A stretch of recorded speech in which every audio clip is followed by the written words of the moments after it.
Have you ever met one of those people who just can't be stopped? It's like they're unstoppable. Yeah, I have. Me too. What's their mystique? Nothing stops these people.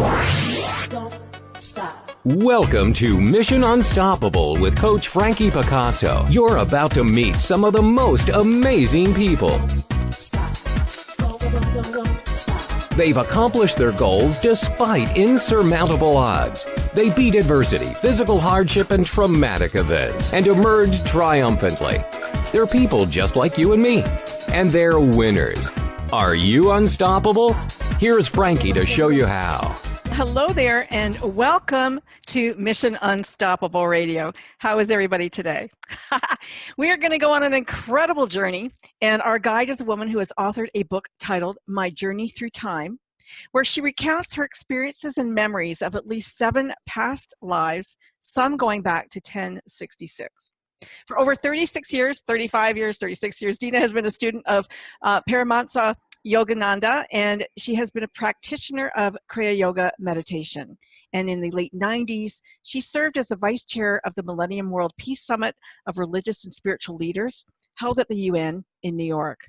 Later, she convened a meeting of women's religious and spiritual leaders in Geneva, and in 2002 founded the Global Peace Initiative of Women. And out of this has emerged the Contemplative Alliance. Concurrently, she's also a managing partner in Finn Partners and a partner and vice chairman of Rooter Finn, where she works in the area of cultural marketing, creative services, and corporate responsibility and nonprofits. I could go on and on and on about all the things that Dena does concurrently and all the things that she weaves into her life, but let's chat during our session in the next hour with her to learn more about this fascinating and amazing woman. Welcome, Dena, to the show. Thank you. Wow. I mean, you truly are this multi-talented in everything. Like, you're just into everything and leading everything. It's like, I'll do it. And It doesn't feel like that. I hardly recognized myself in your introduction. But that's you. And you know, it's like you take on this, the leadership for the spiritual and cultural and artistic, I guess, endeavors of the world. Well, I see myself really as having 2 parts. I'm a contemplative. I've had for many, many years a very strong meditation practice, and I'm an activist. I believe very strongly in trying to improve the world and change things that appear to be unjust and unfair. So I've struggled with how to bring these 2 parts together, how to be a contemplative activist. Yeah, I like that. Being an activist myself, I like that. So you wrote this book. It just came out in March. Let's hold up the cover for everybody. Yeah. My Journey Through Time, Spiritual Memoir of Life, Death, and Rebirth. And fascinating. Whether you believe in a past life, whether that past life is a metaphor for anything that's happening in this life, or you just like to read. This is a fascinating, fabulous read. It really is. Fiction or fact, it doesn't really, I mean, it matters to you and I maybe, but to anybody who doesn't necessarily believe in past life, it might make you believe in past life. And if you do, great. And if you don't, it's still a fantastic read. Now, what's really interesting about this book is how the past lives and how you watch karma work throughout your lives and leading to this life, and how in every life you've had a sensei or a guru or somebody who's met you, or mentor who's met you and said, yeah, we're going to keep you on point. Well, that to me is when I think about what have I learned from all of this, because when people say to me, how do you know it's true, all of that, but at the end of the day, it's what you learn from the experience. It's not just a matter of curiosity. And I say to people, just to go digging in GPS because you're curious. So what? So you see something. What have you grown? Have you become a better person as a result? But what's been most touching for me are the relationships that I've formed, and the love between the student and the teacher. I've had many teachers who have guided me through difficult times in the past. Sometimes they came briefly into my life just to deliver a message, but that interaction was a profound one. And when you think you can tell a whole life story in 40 pages. That's how long these lives are. And that applies to this life. So when I think at my deathbed, what are going to be the highlights that I take with me? I mean, you're not going to hang on to every little thing, but they're going to be highlights, Right. important people in your life.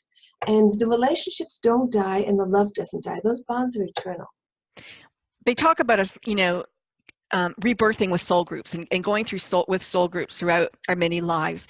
And you can see that through your lives because, you've recognized certain people because you remembered those lives. You don't recognize them sometimes when you don't remember, but because you have remembered those lives, you can go, oh, I know who you are. Well, they were also in the book, or the early part of the book, I kind of talk about how these memories came to me. And there was always a person that awakened something in me, that touched me in a way. And, I wouldn't recognize it at first, but suddenly I found myself flooded with memories. So I'd meet somebody, we'd have an interaction, and then the memories would begin to come back to me.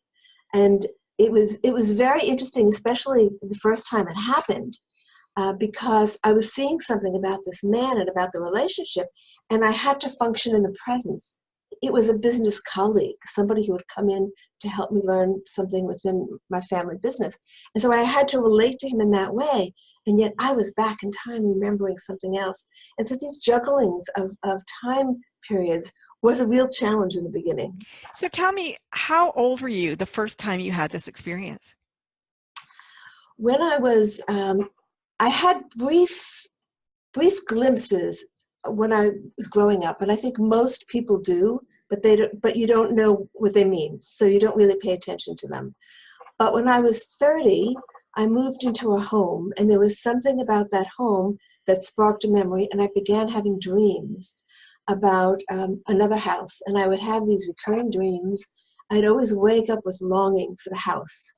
And this went on for about 10 years. Maybe they'd come 3 times a year. And I would be back in that house and back in that house. I couldn't figure it out for the life of me. I couldn't get any more information. And then about 10 years, after having these dreams, I met a man who began to speak to me in Russian and call me by a Russian name. And that's when the memories began to come back to me. This was a house that I had, my current house reminded me of a house, and that from my past birth, and that's what I was dreaming of. And then for a period of about 20 years, I was going back in time further and further. And each time I thought, well, that was it, it's all, I can't go back any further. And then 2 years would pass and another thing would come. And it's still happening.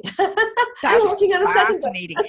I don't know if you ever read the book, Many Lives, Many Masters. Yeah, Brian Long Weiss. time ago. But, here was somebody who had 80 spontaneous lives, on a hypnosis, through hypnosis. Now, I know, like you said, as a child, for me, I think the first 3 years of life, I had these very scary airplane dreams, airplanes going up, bombs coming down, all kinds of stuff.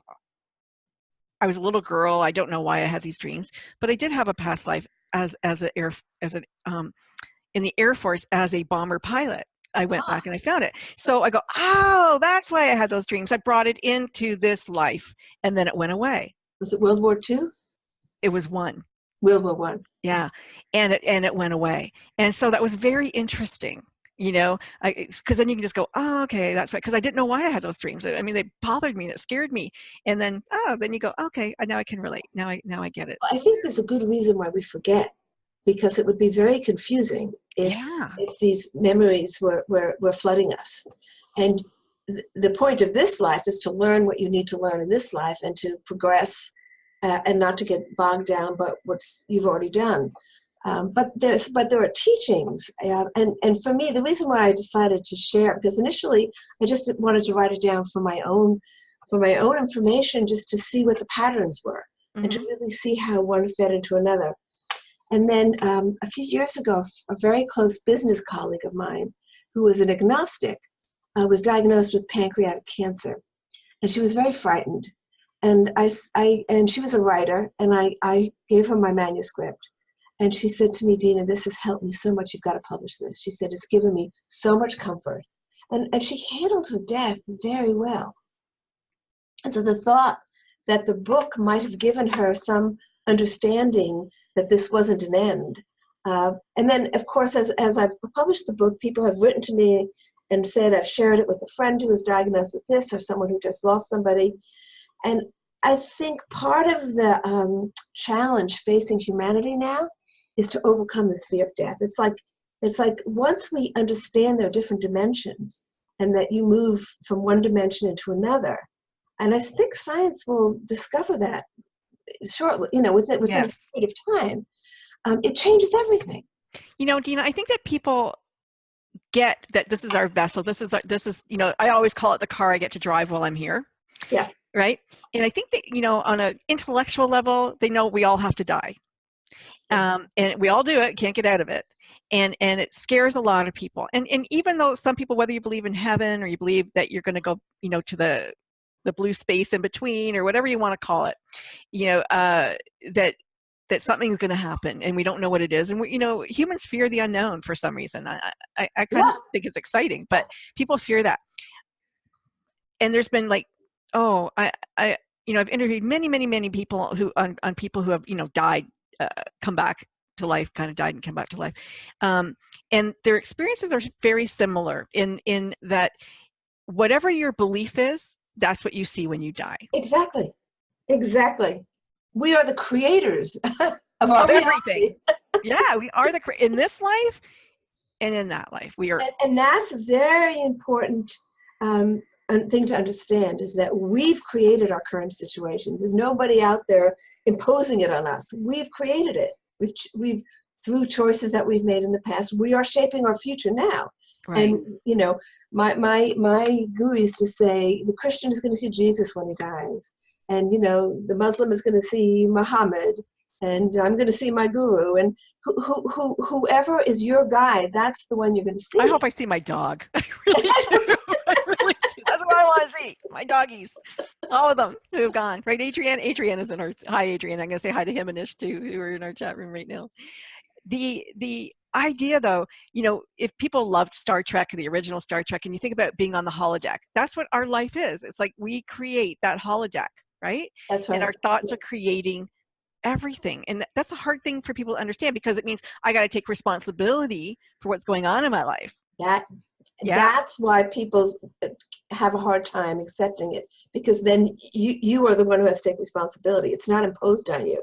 You can't have the victim's mentality. The interesting thing, though, that you said, I think it might have even been near the end of the book, you talk about how you can see karma working in your life, but the collective karma is more difficult to get a hold on, because we all have to wake up to that, since we're connected, this consciousness, or at least more of the people, let's say 3/4 have to buy in or something, until like that 100th monkey, until we all believe it.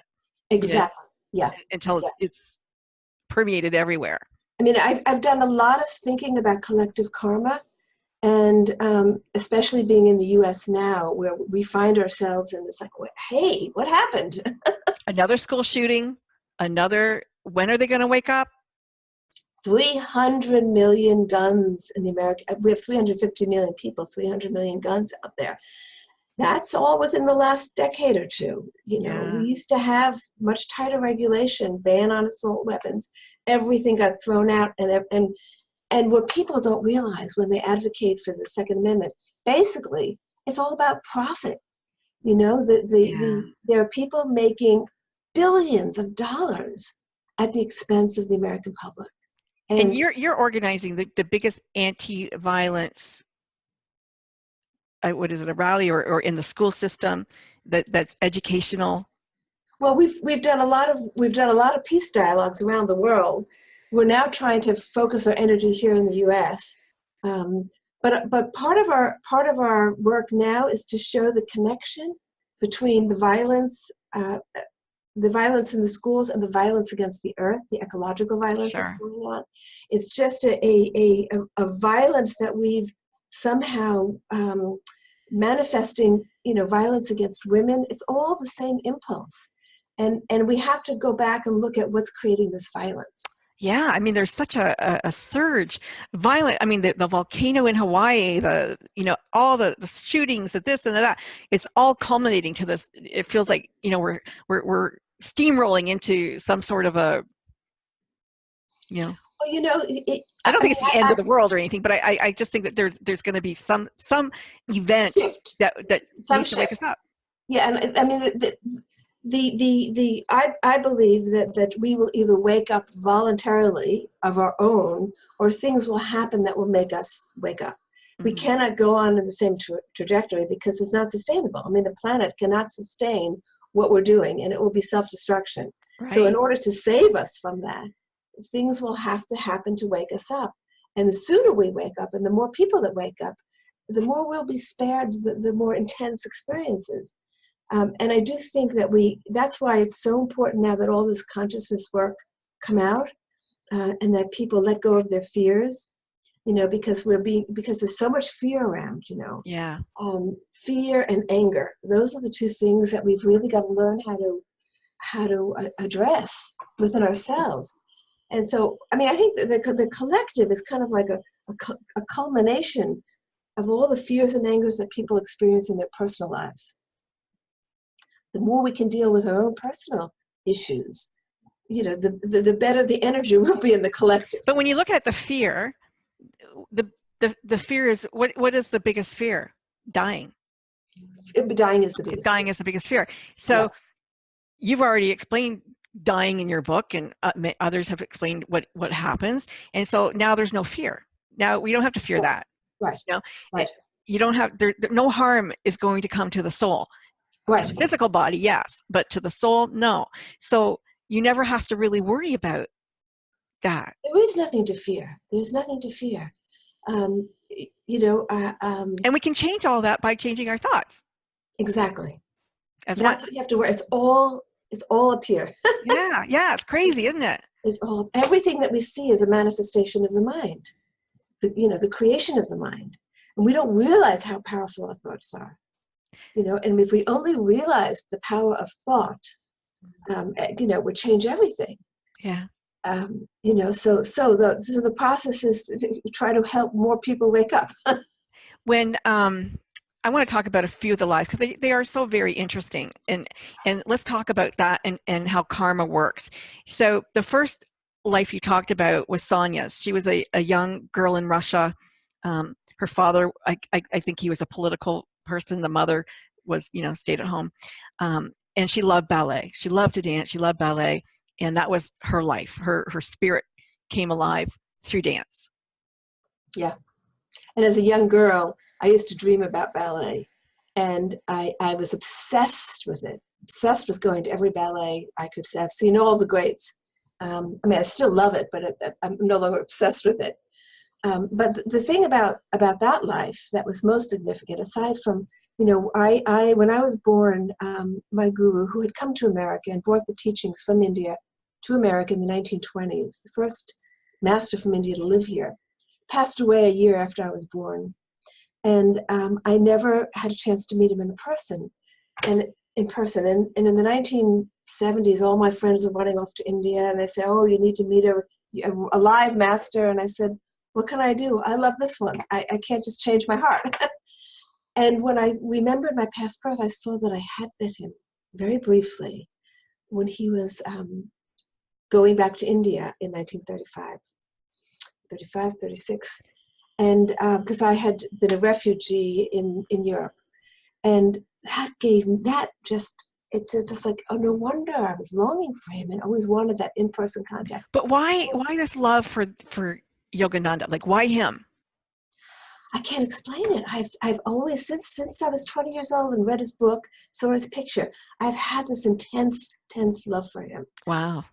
He's like, I can't describe it really. He's the one I call upon. I think about him a lot during the day. He's the one I go to nights thinking about. And so that one brief experience I had in my past birth was not the only time.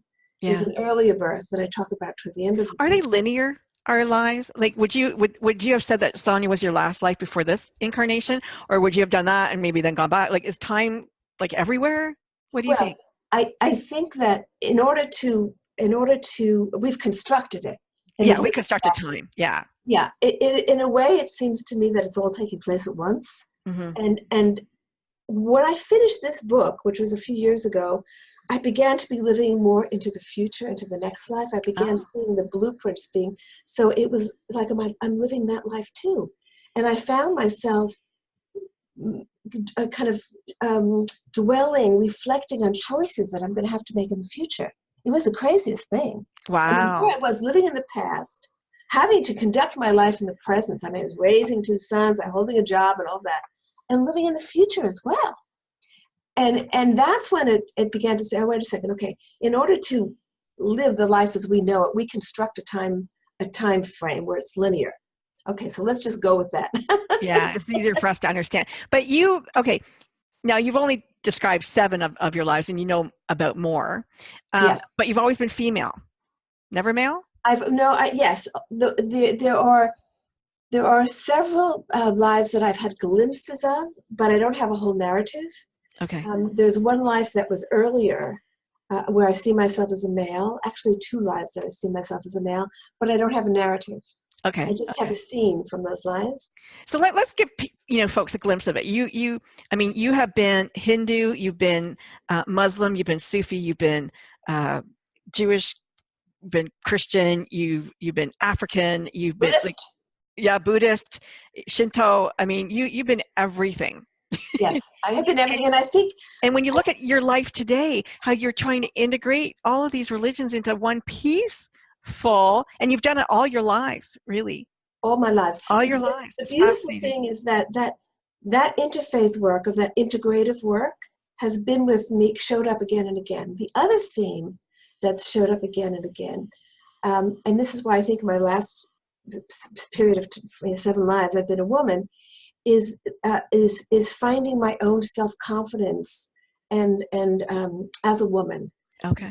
Confidence to, during times when it was difficult for women. Confidence as a women spiritual leader. When I was, one of my most joyful lives was the poorest, when I was the daughter of a Sufi saint in Persia, ancient Persia. And I kept saying to him, I was the only child, my mother died, it was the 2 of us. If I were a son, you would train me differently. If I were your son, you wanted me to be a son, right? Mm-hmm. And he just kept looking at me like, that's in your head. Yeah, it's in your head. Not coming from me, it's coming from you.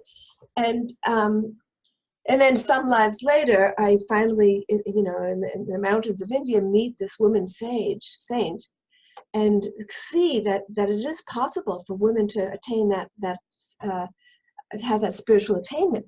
And so there is the search and this effort to raise the esteem of women and to help women. And thus, the Global Peace Initiative of Women is what I established in this life, without knowing any of the past. But you concentrate on the Eastern religions now. Well, you have an affinity for them. Anyway, you have a great love for them, and you concentrate on them. But let's talk about some of those experiences and the people that you've met and who are in this life, because I find that fascinating. I also think, sometimes I think about, those show Who Do You Think You Are? And they do the DNA and they take you right back. Like, I mean, if you were to do your DNA, would you be a Japanese young woman? Like, probably not. Well, there's your physical DNA and there's your spiritual DNA. They haven't yet discovered the spiritual DNA. Yeah. I mean, your physical DNA talks about your body and ancestry. And whenever they talk about that, I've never had an interest in doing that, because I said to myself, I'm more interested in where I came from. What is my history, not, right, the ancestors of this body. And at the very end, I kind of write a poem about bringing it all together. Yeah, it's delicious. And it's, who am I? I'm them all, and I'm none of them, Right. I mean, I look at myself, and I've had this experience since I was young. I look at myself in the mirror saying, is that really me?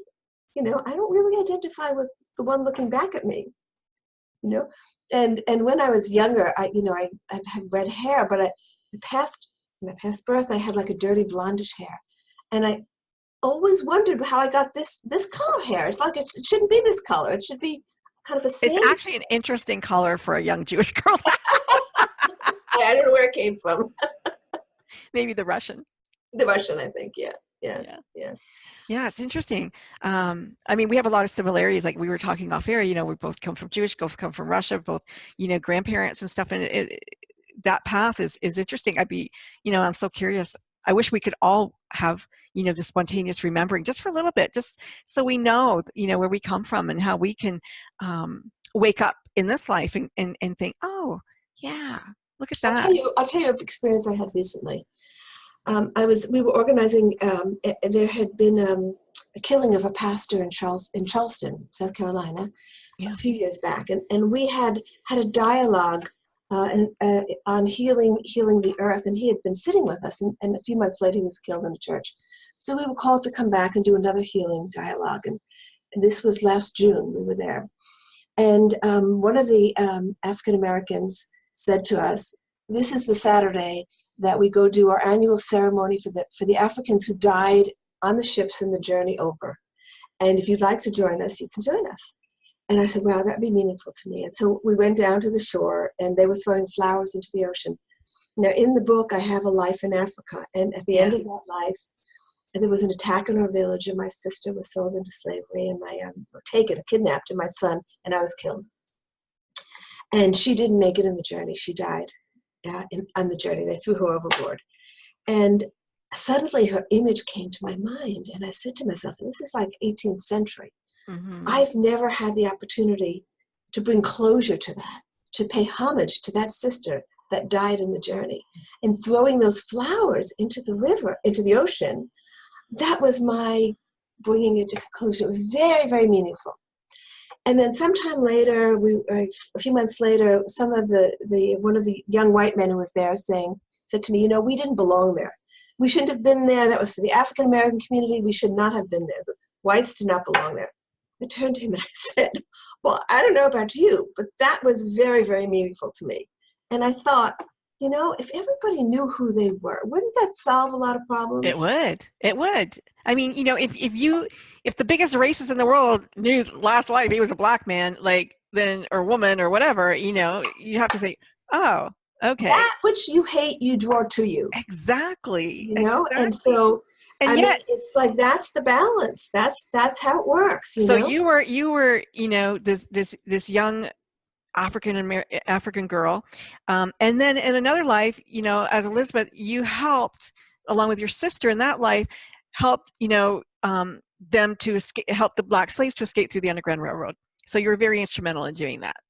That was so interesting to me, how my aspiration as was to help my son who was being kidnapped and sold into slavery. Yeah. And then I came to the South, my soul was looking for him. And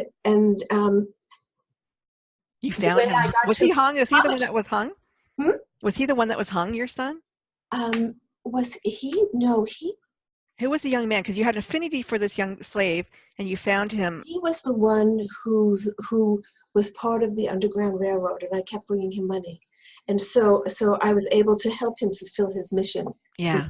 And it shows how we interact with those. If there is a motherly love there. Yeah. But that if there's something that's not complete, it will find its completion in another way. Everything has to find its completion. So they say that in our lives, our soul lives, that when we choose to come back or not. Is there a choice to come back or not? I think everything is by choice. Okay. Not always conscious. Right. So if you choose to come back, that you're still on a learning path. There's still, the karma has to be finished. The learning has to be completed. Is there always a theme? Like everybody has a personal theme, do you think? I think that there are themes that weave through people's lives that propel them forward. I don't know if it's as obvious as mine has been. I've had these same themes that go through so many lives. I think every person's story is different. What you can know for sure is that you've been in a lot of different places, in a lot of different skins, a lot of different experiences, and it's all for learning. But you've always ended up, whether you ended up as a mother or a widow or whatever, you always ended up being very spiritual as a nun, as somebody, you know, in a convent, even in Japan, in India, the mother took you in, and you know, you worked with the poor. So you've always been of service, or gone to an extremely aesthetic almost life near the end of your life. Now you came back. They said, no, you gotta go back to your life again. But it's interesting. And that's been part of my inner life for a long time, since as early as I can remember in this life. And the one thing I say to myself, though, is, you know, it seems to be taking a long time for me to learn all these lessons. What is the lesson? What do you think the lesson is? Because, I mean, it's not like you're not a good person. You've been a good person in every life. You know? But one does leave with desires, with unfinished business. So I'm often asked the question, how has this made you a better person? How has this really affected how you are in your day-to-day life? And honestly, it has completely changed the way I watch my thoughts. And you know, I've had, you know, I earlier in my life had a very difficult relationship with my mother, because she didn't accept any of my spirituality. I mean, you know, I had to hide all of that stuff. And because it wasn't acceptable in Judaism to have a picture of a guru on your wall, you know? Right. And that was very painful for me. But I've realized if I don't resolve this with her now, I will resolve it in the future. Resolve it must be now or then, not later. Yeah. I worked very hard, and I have a better relationship with her now than I've ever had. I mean, she's now at the end of her life, 92. But it's been such grace for me that I've been able to work that through in this life. And I think that, you know, we leave things unfinished, you know, because if we're not attentive to everything, then there are people that we've hurt, you know, sometimes inadvertently, but still those little things have to be corrected. You know, we haven't done everything as if we would, you know, if we're paying attention, really. You know, people say karma's a bitch. Is it? Karma is meant not to punish us, but to help awaken us and to help us learn. How else are we going to awaken? I mean, the whole goal is to awaken to the real nature of what is, right? That's right. We want to know. We don't want to live in these mind concoctions and illusions, ultimately. So you know, why do you think you were singled out to remember? I don't know the answer to that. I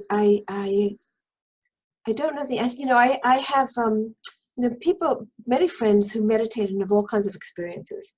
None like this, but they have out-of-body experiences. They see auras. They see angels.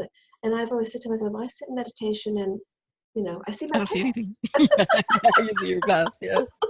Now you see your future. No angels have come to me that I can see. I don't see lights. Yeah. So the important thing is to be grateful to the gift. So I mean, it's one of the reasons I've shared it. I thought, well, this is what was given to me. It's for a purpose. I should share it. And other people have other different kinds of experiences that are also beautiful. I know that you said that you haven't shared this with your family. Have you come across a life that wasn't on Earth? Not yet. Okay. Not yet. I mean, I'm still on a journey. Yeah. No, I get that. You know, and it's fascinating. I'm very. I mean, that's an interest of mine, of the many other places to be born. And frankly, you know, this earth has reached capacity. Many of us may have to take birth in other places. And so what are those other places like? There must be beautiful places, and there must be less beautiful places. When you were on the other side, and I, as a metaphysical hypnotherapist, and I've done many past lives with people, I have done, taken people who have told me that they were a planet, they've been many things and not on this planet. So it's very interesting. You have to keep an open mind. But after every, and I know you're not a proponent of people to go and get a past life regression done. However, I can tell you that as part of, if they're properly trained, let's say, you always ask for the message from the past life to give to the current life. What message do you have for them? What would you like them to know?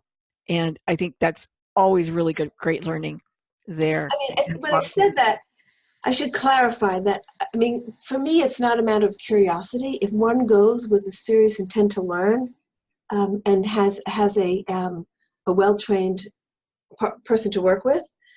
It could be very informative. It's just that the expectations. I have one friend, a very spiritual woman who's done a lot of meditating, and after she heard some of my stories, she was so eager, and she went to past life regression, and nothing happened to her. Oh. So she couldn't say anything, and I said, well, it doesn't matter. It's just not important. Then it's not important for your spiritual growth. That's fine. But one could feel, let down, or what's the matter with me that I couldn't see. And so it's these kind of, if one goes, no expectations, whatever's going to happen is going to happen. I want it to be for learning. I think that could be a positive thing. Yeah, I mean, I can tell you, I have never had anybody experience the depth of the lives like that you have. I mean, there's glimpses, you see it, you hear a little bit, but nothing. I mean, you can tell a whole story. And you do tell whole stories about these lives and the people in those lives and the people that you recognize in this life from those lives. Everything, every thought and every action, they say, is recorded in this etheric database. Yeah. And, one can plug into that. And that's how because I also say to myself, where is this coming from? I mean, we don't yet understand the soul. I mean, scientists don't even understand the brain. Yes. Which is just a vehicle, right? Yeah. Yeah. To understand the soul is like, that's a whole other level, and it's infinite in its power and capacity. I mean, just think. If it says in the Abrahamic tradition, made in the image of God, what does that mean? Made of the same substance.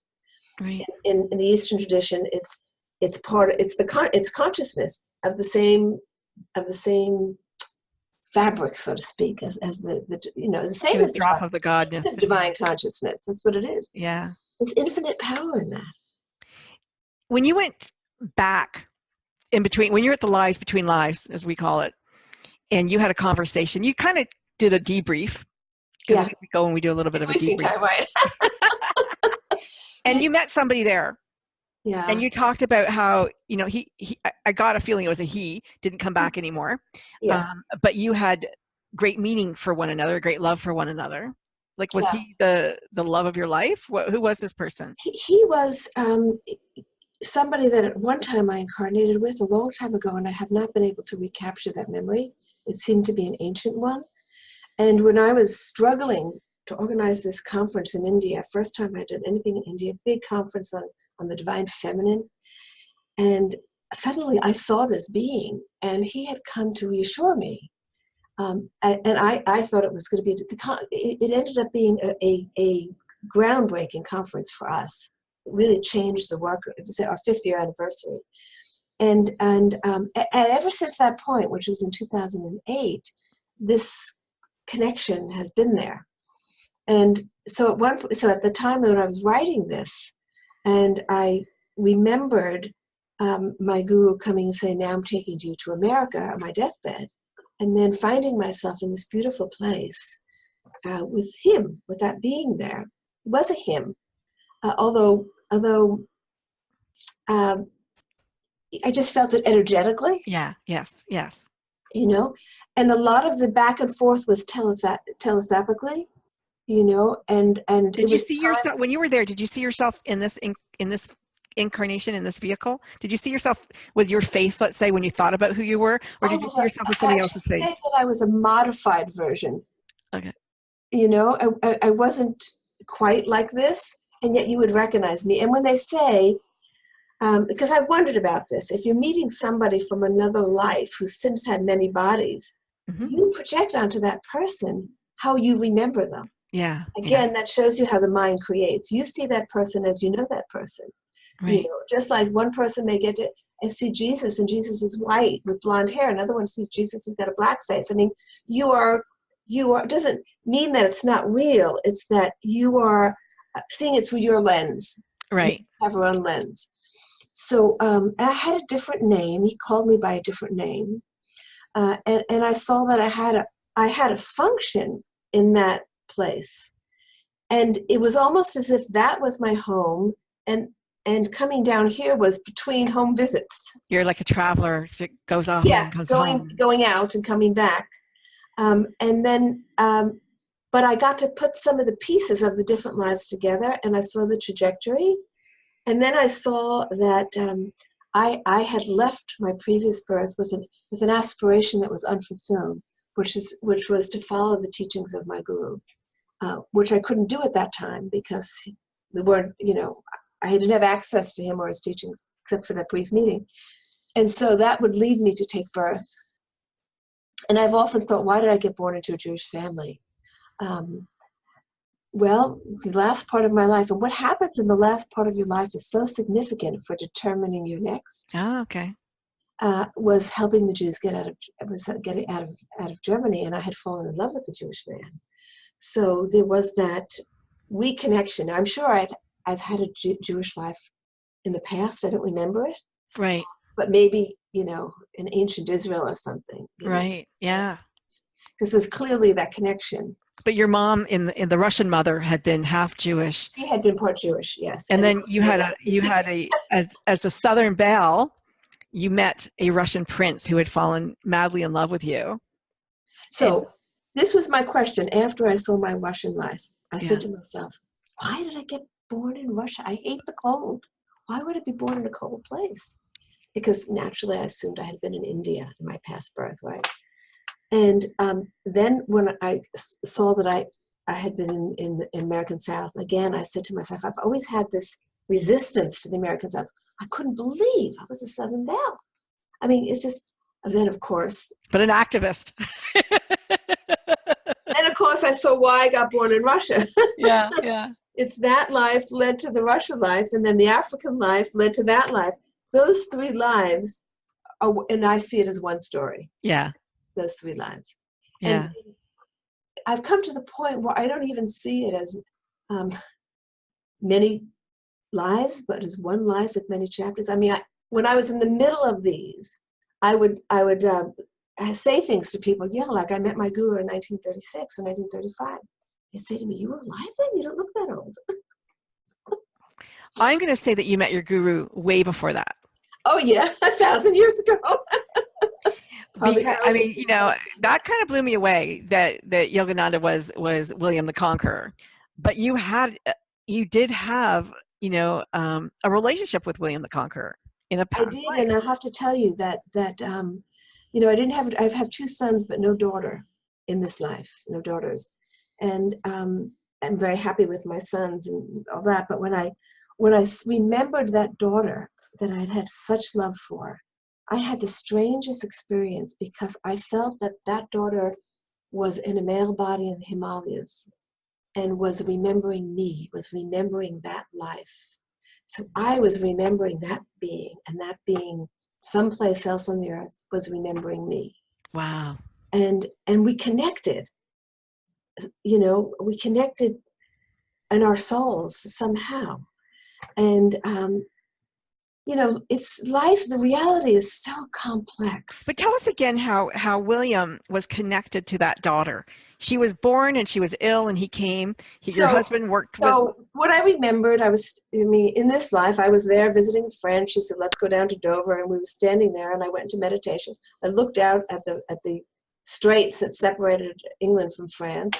And I saw all these ships, old style ships. And I saw myself on one of the ships. And I saw that I had come with my husband, who was a nobleman, with William, to establish a new society in what's now England. And I was pregnant with my 10th child. And then this child, he had come and said that this child would be a special child, but would be frail. And this child was born and nearly died when she was 2. And we thought we were going to lose her, and he showed up, spent some time alone with her, and she was brought back to life. And then this child was in her own world. She was always talking about angels. She saw angels. She said Jesus had come to her. She showed me a wedding ring that he had put on her finger, and her father wanted her put away, and in those days, put away means you go into a dungeon somewhere. Yeah. You're mad. And but William, said, let her be. She has come here for a purpose. And so we built a little cabin for her on the property, and I would bring her food and clothing and make sure she was okay. I was very devoted to her, and everything she would distribute it among the townspeople. And she became something of a local saint and depriving herself. And she would go into these long ecstasies and wouldn't eat and sleep. And I was beside myself with her condition. And when William would come, he would only see ecstasy in her. He would say, look into her eyes. Do you see any sadness there? And then she did die. And that was a tragedy for me. But he said she has done more to establish spirit in this land. And when I heard the rumors that Yogananda had been William the Conqueror, it didn't make sense to me. William the Conqueror, we learned in school, was a brutal warrior. Yeah. But as I kind of got into the memories, I realized that was the time when the Viking tribes were attacking, and when there had to be a structure. He set up the whole structure of society and brought Christianity there. And Christianity at that time, it was the saints. I mean, there were many monks and nuns, women too. There were women saints there who were establishing a very deep spirituality in that land. And people see the social and political side of him and not the spiritual side of him, of what he did spiritually to establish the land. And of course, when you look karmically, England became the world power. There was no other power where the sun never set on its kingdom. Yeah.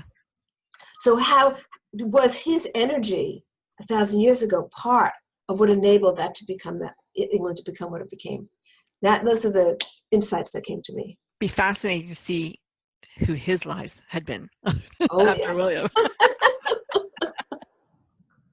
I wonder if you'd met him again and you didn't know. Yeah. It's interesting. A lot of mysteries, right? A lot of mysteries. When people have often said the things that you have an affinity for, like medieval England, maybe you've never been to France, never been, to Japan, but you love the poetry or whatever. Do you think that those are reminiscent from your past life? Did you ever have those feelings? And you go, and then you go, oh, that's why. No question. I mean, I have a little grandson. From the time he was 3, he was talking about Tibet. He said, I lived in Tibet. I know Tibet. I remember when the Dalai Lama fled. I was a guard in the castle there. He said that? Wow. Oh, yes. He said, I was a guard, and he knew all about the effort to resist the Chinese. He said, if the Tibetans could have resisted the Chinese if they had done the X, Y, and Z. I mean, he knew so much about the details of the defense. At 3 years old? At 3, 4, 5 years old, he kept talking. He was obsessed. And did it go away? No. Oh, I think he's going to become a Tibetan scholar.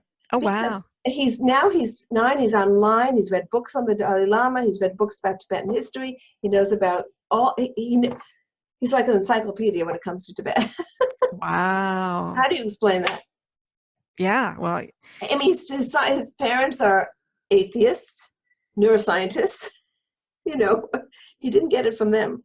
Yeah, that's crazy. That's great. Actually, I'll tell you a quick little story if I can. I had a very horrific motorcycle accident. I was in the hospital for 6 months. Mm-hmm. And one of the nurses, she was going to see the Dalai Lama.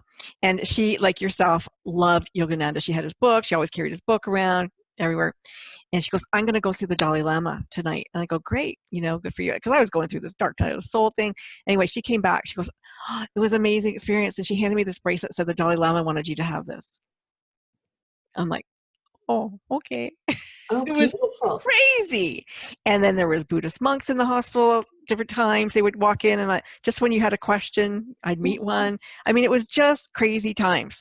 So it's interesting. And then, lately all this stuff is coming again. Like I said, I told you, like the universe is calling and it's going, come on.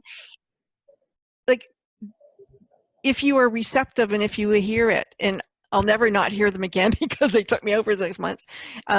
It's a wake up time. People are talking about fifth dimension, thinking. They're talking about this new, higher consciousness.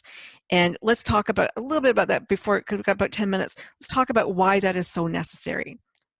Well, I think that it's very important to remember with all the negative news that seems like we're going back in time, back to the Cold War, back to it's just a brief relapse, because there is a lot of the consciousness is evolving, waking up, and I think there's so many things contributing to it. I mean, the growth of the whole meditation movement, the ability. This is why I decided it was time to bring out this book. 25% of American Christians believe in reincarnation, according to a Pew Forum. People are talking about death in a different way. People are experiencing interdimensional beings now. Mm-hmm. We can talk about beings from other dimensions coming through. So these things that in the 20 years ago, even 10 years ago, were hush hush. We can be talked about openly. Karma is part of our vocabulary now. Sure. In the vocabulary, everybody talks about it, no matter which religion you belong to. So I think that we have a little further to go before we see a real shift in the physical world. Things congeal on a spiritual level before they manifest physically. That's what I saw during my time in between lives, is that things had to congeal at the spirit level before they manifest physically. Right. And so we all have to do our part in our spiritual work in order to see the physical changes that we need, that we're all yearning for. I mean, we're all yearning to see, what is this new civilization going to look like? An ecological civilization based on spiritual principles. We have to manifest it. And at first, it has to take place in our minds. So we all have to take responsibility. So how do you want people to wake up? How do you want them to raise their consciousness? Well, find inspiration wherever you can. Read things that inspire you. Push your boundaries, push your boundaries. Break out of the box. Just explore new ways of thinking, and really be reflective about your life, mindful of the things that you do and say, mindful to put out positive energies and not to fall into negative thought patterns. These negative thought patterns create kind of blockages at the collective level. Positive thought patterns open up spaces. And not to get discouraged. I think the most important thing now is to realize that we're building momentum, and it's going to manifest within the next few years. Something is going to shift within the next few years. And so we all have to do whatever comes to us in our life. For each person's going to be different, depends upon where you're sitting, who you're exposed to. But listening to shows like yours is very important, because you get exposed to people who've had experiences. Mm-hmm. Yeah, so it's about listening to your thoughts, choosing to let go of the negative and replace it with a positive, choosing to look beyond, your own circumstance and at the collective and think, how can I make it better? And the way people can make it better is by being more positive. And most importantly, to realize that the microcosm impacts the macrocosm. So what we do, small things in our life have an impact. Mm-hmm. And that's actually what I end up saying again and again when we hold our programs, is what you do in your life does matter. It has an impact on the collective field. Because people think they're insignificant, don't they? Most people think, oh, what can I... They feel helpless. What can I do? I'm only one person. And you know what? That was the reason I started the Good Radio. I had this download from the universe, and it said, go find one person who changes the world, big or small. And I thought, yeah, because you know what? If I can show people that they can make a difference, you don't have to be Gandhi. You don't have to be Martin Luther King. But whether you're helping somebody in your community, your next door neighbor, or on a global stage like you, everybody can make a difference. And if you take yourself out of the game, then we're short a player. We need to. Right? We need every player. We need every player. Yeah. We need every player. So know that you can make a difference. I truly believe we can all make a difference. I really, really do. And if you can, find it in your heart to believe that you can too, I mean, that's what we need to have happen. And I think people know it when they do something which shifts something in their personal life, in their community or family, whatever. You know how good that feels. Yeah. And so that, everybody has that experience of how good that feels. And so your soul knows that you're contributing to this positive collective energy. So don't fear death, because you're going to come back. You're going to be somewhere, and it's going to be great. Your desires, you don't have money this time, and you really want it. It's going to manifest at some point in the future. I mean, how cool is that, to think that you could sit down this evening, have your dinner, get out your journal, and start writing about all the things that you would love to have happen in this life. But and to really be careful what you desire. Yes, be careful what you wish for. They don't always bring happiness. So the thing is, do you want real fulfillment inside, or do you want these outer pleasures that are seductive? Yeah. But the things, thoughts become things. And I guess that's really the message, that thoughts do become things, and be careful what you wish for. However, if you wish for world peace, that'd be great. Well, you wish for a loving relationship. I mean, there are things that bring comfort during life.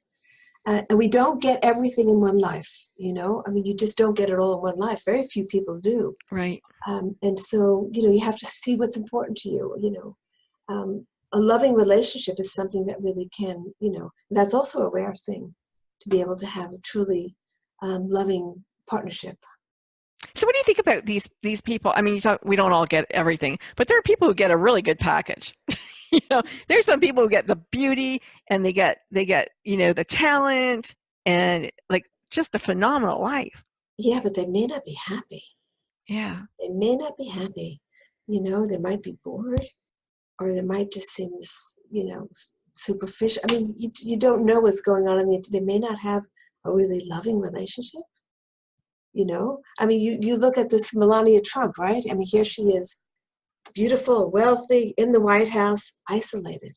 Yeah. I mean, she's a very unhappy person. She doesn't look very happy, So it's hard to know what anybody's experiencing truly inside. Yeah. It's like driving in a neighborhood, right? And you look at those houses and you think about the life that those people are having behind those doors, and that beautiful home. And then you find that they're bitterly fighting inside. Exactly. And Dena, you are, just absolutely an amazing woman, person, human being. And I think, we can certainly all learn a lot from you. And I want everyone to go and make sure that they go to Amazon, get My Journey Through Time.